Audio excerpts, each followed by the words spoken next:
মন্ডল কোথায়? আর যে মোটা পার্থ চাকরি দিতে ব্যর্থ শিক্ষামন্ত্রী জেলখানায়, খাদ্যমন্ত্রী জেলখানায়। সবগুলোই ভোটের আগে আর পরে সবগুলোই যাবে তিহার জেলে। বড় নেতারা, মুখ্যমন্ত্রী আর তার ভাইপো যাবে তিহার জেলে। যারা মাঝারি আছে তারা যাবে কলকাতার আলিপুরের প্রেসিডেন্সি জেলে। আর যারা ছোট নেতা তারা যাবে জেলার জেলখানাগুলোতে। সবগুলোই জেলে যাবে যা চুরি করেছে। ছোটবেলায় আমরা শিশু শিক্ষা বইয়ে পড়েছি যে খানাকে কানা, খোড়াকে খোড়া বলিও না, মনে দুঃখ পাবে। কিন্তু এখানে চোরকে চোর বললে উনি রেগে যাচ্ছেন, বলে এত রাগ কিসের? যখন চুরি করেছিলেন, যখন আপনার ভাইপো গরু চুরি, কয়লা চুরি, কি চুরি করেনি? সমস্ত তো চুরি করেছে। সেই যখন চুরি করেছিলেন তখন খেয়াল ছিল না। এখন যখন জনগণ আপনাদের চুরি ধরে ফেলেছে, চোর চোর বলছে। আমরা পড়েছিলাম আলিবাবার তার 40 চোর, এখানে ডাকাত রানী আর তার 40 চোর, ডাকাত রানী আর তার 40 চোর। আর সরকারের নামটা দিয়েছে মা মাটি মানুষ। মায়েদের ইজ্জত আজ ভুলণ্ঠিত, মানুষ মাটি রক্তাক্ত আর মানুষ দিশাহারা। এই মানুষকে দিশা দেখাতে পারে ভারতীয় জনতা পার্টি। এই উত্তর মালদার মানুষকে দিশা দেখাতে পারেন আমাদের খগন মুর্মু। এইবার 400 পার, এইবার 400 পার। फिर एक बार मोदी सरकार, फिर एक बार मोदी सरकार, फिर एक बार खगेंदा।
हेलो हेलो हेलो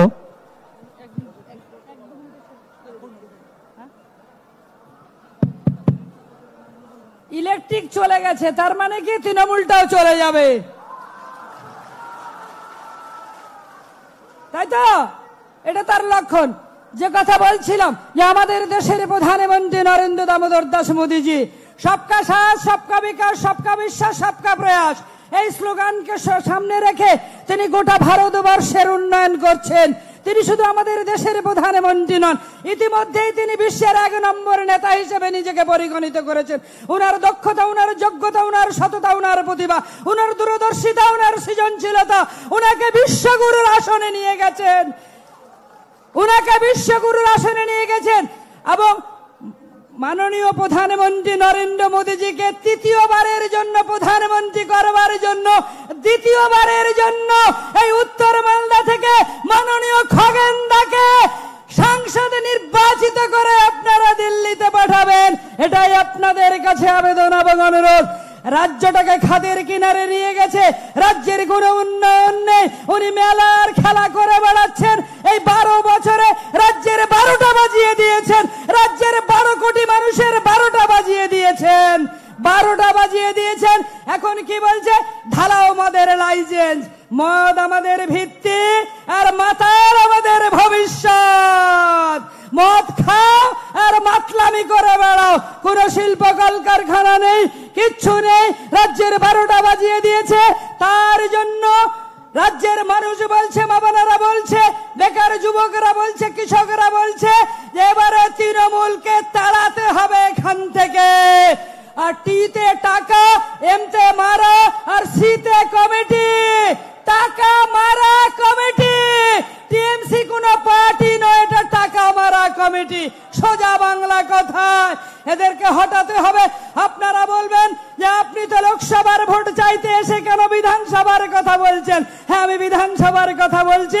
4 জুন যখন ভোট গণনা হবে, সরকারটা থাকবে না, সরকারটা থাকবে না, মামাটি মানুষের সরকারটা থাকবে না। যারা খাকি উর্দিধারী পুলিশ বাহিনী আছে, আর যারা সিভিক ভলেন্টিয়ার রয়েছে, আর যারা তৃণমূলের গুন্ডা বাহিনী রয়েছে, এরাই তো সরকারটাকে টিকিয়ে রেখেছে 12 বছর। অক্সিজেন দিয়ে যাচ্ছে, এখনো সময় আছে, সাবধান হয়ে যান। যেদিন পরিবর্তন হবে তৃণমূলের সরকারটা, মামাটি মানুষের নেত্রী যেদিন নবান্নে থাকবে না, জনগণ সুদে আসলে প্রতিশোধ নেবে, জনগণ সুদে আসলে পুষিয়ে নেবে। তাই তো বলতে চাই, উত্তরে কাশ্মীর থেকে দক্ষিণে কন্যাকুমারী, পূর্বে কোহিমা থেকে পশ্চিমে কচ্ছ পর্যন্ত সমুদ্র হিমাচলের 140 কোটি মানুষের কণ্ঠে কণ্ঠে মিলিয়ে, কবির কণ্ঠে কণ্ঠে মিলিয়ে যে বলো বলো বলো সবে, শতবীরবে নুরবে, ভারতে আবার জগৎ সবাই শ্রেষ্ঠ আসন লবে। আর এই মোদীজির নেতৃত্বে ভারত আবার জগৎ সবাই শ্রেষ্ঠ আসন লবে। তৃতীয়বারের জন্য প্রধানমন্ত্রী করবার জন্য আমাদের খগেনদাকে, কাজের মানুষ, কাছের মানুষ, আমাদের সবার প্রিয়, সবার আপন, অনেক কাজ করেছেন এই উত্তর মালদা লোকসভার আসনে। এখানে 18 লক্ষের বেশি ভোটার রয়েছে, 804টা বুথ রয়েছে এই লোকসভার, 7টা বিধানসভা রয়েছে, 79টা পঞ্চায়েত রয়েছে এবং একখানা 89টা গ্রাম পঞ্চায়েত, একটা পৌরসভা রয়েছে। 18 লক্ষাধিকের কাছাকাছি ভোটার রয়েছে। আর যিনি বিপরীতে দাঁড়িয়েছেন তিনি কি ছিলেন? এসপি ছিলেন, আমার জেলার এসপি ছিলেন। জেলাটার সরকার করে 12টা বাজিয়ে, মালদার 12টা বাজিয়ে তিনি আবার এসেছেন এখানে প্রার্থী হয়ে। উনার আপনারা 12টা বাজিয়ে দেবেন। মা বোনেদের বলছি, ওই তৃণমূলকে একটা ভোটও দেবেন না। আপনারা যেদিন ভোট দিতে যাবেন 7ই মে সকাল সকাল ভোটের আইডেন্টিটি কার্ডটা নিয়ে আপনারা ভোট দিতে যাবেন। আপনারা যখন ভোট দিতে বুথে ঢুকবেন, আপনাদের সবার মনে থাকবে বিজে, মনের মধ্যে থাকবে বিজে। আর যখন পদ্ম ফুলের বোতামটা টিপবেন, যখন খগেনদার পদ্ম ফুল মার্কার বোতামটা টিপবেন, খগেনদাকে ভোটটা দেবেন, মেশিনটা বলবে পি, তার মানে কি? বিজেপি। উত্তরবঙ্গের 8টা লোকসভার আসনে ভারতীয় জনতা পার্টি জিতবে।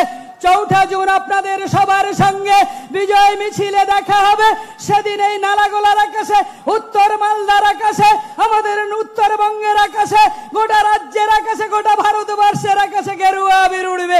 আপনাদের সবার সঙ্গে বিজয় মিছিলে দেখা হবে। চলে যাব, কিন্তু দেহে যতক্ষণ আছে প্রাণ, প্রাণপণে সরাবো এ রাজ্যের তৃণমূল নামক জঞ্জাল। এই জঞ্জালটাকে আমাদের সরাতেই হবে। মাননীয় খগেনদাকে আপনারা ভোটগুলো দেবেন, আপনারা আশীর্বাদ করবেন। এই কথা বলে আবারও আপনাদের সবাইকে আমি বড়দের সশ্রদ্ধ নমস্কার, ছোটদের স্নেহ ভালোবাসা জানিয়ে আমি আমার বক্তব্য এখানে শেষ করলাম। ভারতীয় জনতা পার্টি জিন্দাবাদ, নরেন্দ্র মোদী জিন্দাবাদ, অমিত শাহ জিন্দাবাদ, নাড্ডা জি জিন্দাবাদ, সুকান্ত মজুমদার জিন্দাবাদ, উজ্জ্বল দা জিন্দাবাদ, খগেন দা